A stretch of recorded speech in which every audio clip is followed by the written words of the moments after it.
So yeah, with the last project ending in a bit of a disappointment. Oh well, I'll have to wait. Um, I think it'll still be nice to keep the sort of mechanical theme going. Um, Mainly because I'm actually waiting on something about those electric clocks. I found something on eBay. Ends in a few days, and if I get it, I will be over the moon. But that's just a hope. Okay. I'm not going to say what it is because someone's going to go for it if they see it. I know what people are like. Right. Mechanical and something that I know I can do well. That's what we do here, isn't it? Something interesting and very much what we do here. Are you ready for this? That's right. I happen to have a guitar over there. It's a Westclox Tide. Enough said, really. Never been serviced. Um, yeah, just there, isn't it? Quite cool. It's June 52. It was made. I managed to do a number on that paint, I'm afraid. Yeah, it's a short story. I would say it's a long story, but it's really not. It's a short story about how I got this. I got it off eBay, picked it up in person, and well, that's it really. I think it was really cheap as well. But when I got it, someone had previously um, bent out the metal on the back, and the regulator finger was sticking out the back of the clock. So I thought, oh, that's not right. So I pushed it back to how it was, and it made the metal a bit. You know, when you rebend metal, it's never quite straight anymore. And then at some point after that, for some reason, I thought, oh, well, it's all weird and bent looking. I'm going to bend it back to how it was when I found it because that was charming in a way. I don't know what I was thinking. But in doing that, that was just enough for the paint, and the paint decided to come off a bit. It's a shame. Although the rest of this clock isn't, in mint condition either. Looks like someone bought this second hand in the past. There's a little thing on there. Yeah, I know. Also a bit of white paint. There's always white paint on an old clock. Usually electric ones, but in this rare instance, we have a mechanical alarm which has a blob of white paint on it. It's also got a really strange noise when you turn it. But yeah, that's enough summarising and preambling and stuff like that. Let's just get into this. First of all, I love this. Look at this. It's such a cool looking clock. Yeah, Westclox fans might think it looks a bit like something else, and I'll tell you what, I've actually got one. So, the Logan electric alarm. It looks a lot like it. Well, it looks a lot like the American version of it, because although this Tide here was made in 1952, we didn't have the Logan electrics made over here until the mid to late 50s, I believe. By which point the design was a bit outdated.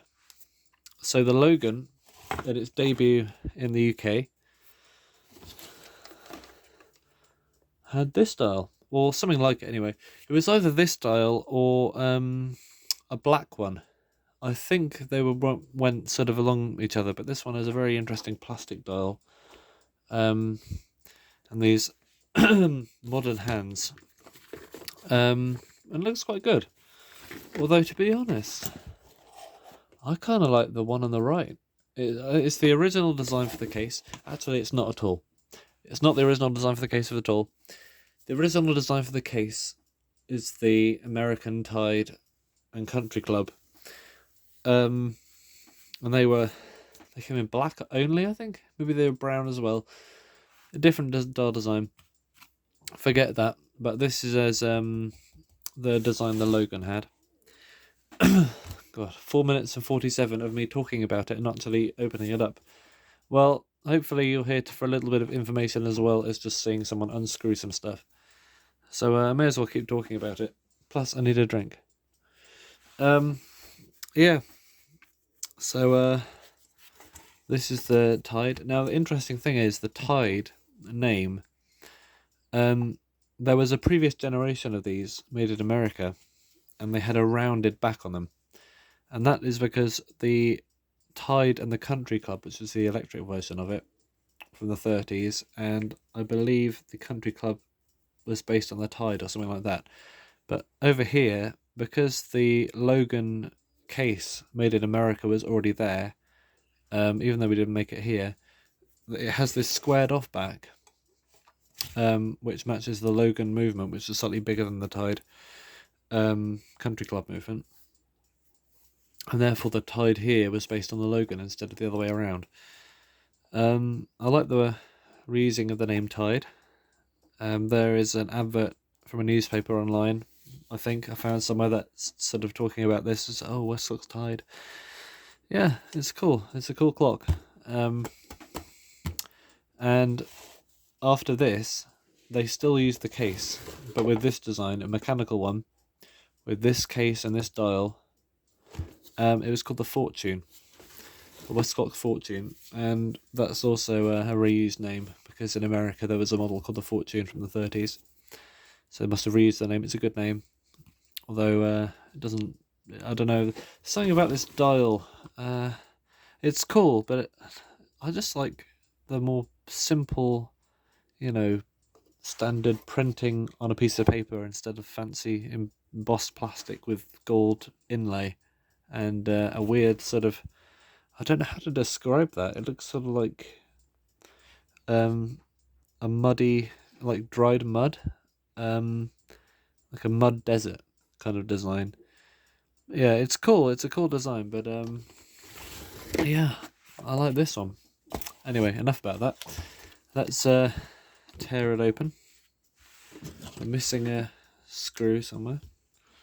Now, yeah, similar to the spur, we got the 66 movement, of which I have parts here if we need. Screw to the back, and the front comes on with the glass behind it. Although the spur has just a different design, it's got a square dial instead of a round one. Both brilliant designs, the spur and the Logan. Not Logan, well, Logan's alright. The spur and the Tide, 66 movement.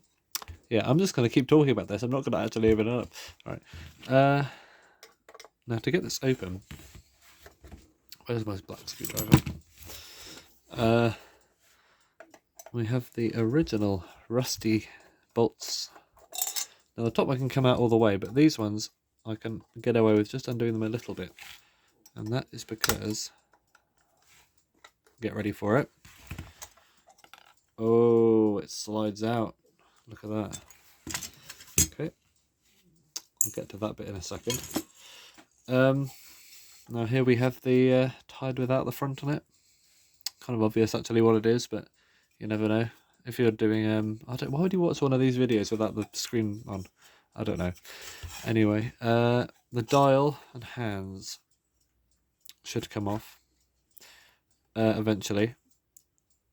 I think I'm slightly worried about doing this, so I will get my trusty dial protector dial. It's a dial that sacrificed itself to protect other dials. Or rather, I sacrificed it. It didn't choose this life. I forced it upon it. And if I can find my screwdriver to get under the collet, very important to get under the collet, not under the outside of the hand. Otherwise, you'll end up with a hand with weird bent up edges, like this one actually has. It looks like someone had tried to get it open before. Maybe it was me, and I gave up because I thought it was too hard. Well, past me, look at me. I've just done it now. Our hand, that should probably come off as well. Let's get this bad boy under there.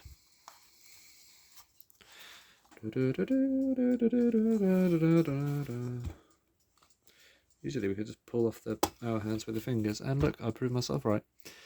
Interesting design of hand. It is the triangle design. Very similar to the ones used on the sleep meters, which I will just get now. So this is a Westclox sleep meter from the 50s, a bit later than the Tide back there, but ooh, it's waving. Yeah, I don't know what I'm doing, to be honest. The minute hand looks to be the same overall shape, doesn't it? But the hour hand has like a different shoulders on it, because this one here goes straight into a T, but that one sort of more like a Y, the base of the hand. But I have an example which is a sleep meter with the older type of hand on it. I'm not sure how this slipped through the eyes of Westclox. Maybe it was an intentional thing, I doubt it. All the other sleep meters I've seen has the later design with the angled bottom of the hand, but this one, it is the early type, the triangle like this. Oh, fancy that. Okay, put those hands aside. Now for the troublemaker, the alarm indicator hand, which is never fun to deal with. Never fun at all. Especially when I want to not get my dirty hands on the dial.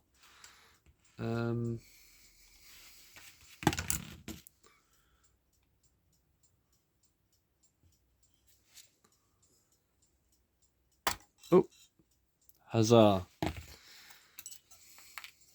Okay. Oh, is that black on the back? Black on the back, or blued steel rather, and it's been painted brown on the front. Okay. The other hands are just plain steel on the back. This is all important if you're looking at this stuff for research. Alright. Take these hands off by unscrewing them clockwise. Counterintuitive, but that's just how it is in the world of clocks. And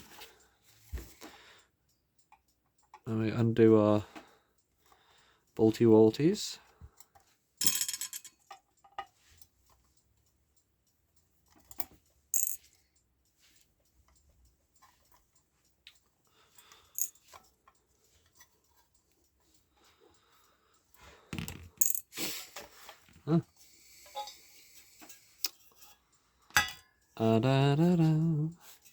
And here is the 66 movement, which was concealed inside, dated 652 or June 1952. One of my earlier 66s then, considering they only started making them in this country in 1948. It's the third oldest one I've got now, actually. Yeah, that's the movement, all right. I'll put that aside for a second. Now, the front of the clock, it's a die-cast piece of metal with S2-F WDC on it. Not sure what that means. Maybe WDC is Westclox die casting. Maybe S2F is the model number for that part number. It's likely, but I don't know. Back is just the back. Now, if we look at the bottom of the dial, it says made in USA and UK. That means that this clock was produced before Westclox was fully operational in this country, meaning that some parts of the movement were imported from America. I'm not entirely sure which parts. Maybe it was, I don't know, it's probably a progression. Maybe they started by just importing the movements in the 40s, and then by the time this was there, they made a few of the parts. I'm not sure, but I'm thinking, yeah, I'm not entirely sure which parts. I'll have to find that out one day. I don't know, it's not the kind of information that people actually keep. I don't blame them really, because it's not very useful, but it'd be nice to know. Alright, movement is free. Look at the grossness on that. And to think I'd actually been using this as a clock without servicing it for a while. I think it runs really well, but hopefully it'll run even better when we finish it. So the dial is done with. Pop that in the bin. Just kidding. In case you actually thought I was being serious there. No, it's just over there by the side. Look. Right. The movement's actually running. Wow. Yeah. I think there's anything more to say before I open this up. That's it, really. So what I'm going to do is I'm not going to disassemble the whole thing in this video, but I'm just going to take the... No, I'm not. I'm going to do all the disassembly in the next video. Alright. So thank you for watching this very interesting video about the Westclox Tide. And yeah, there you have it.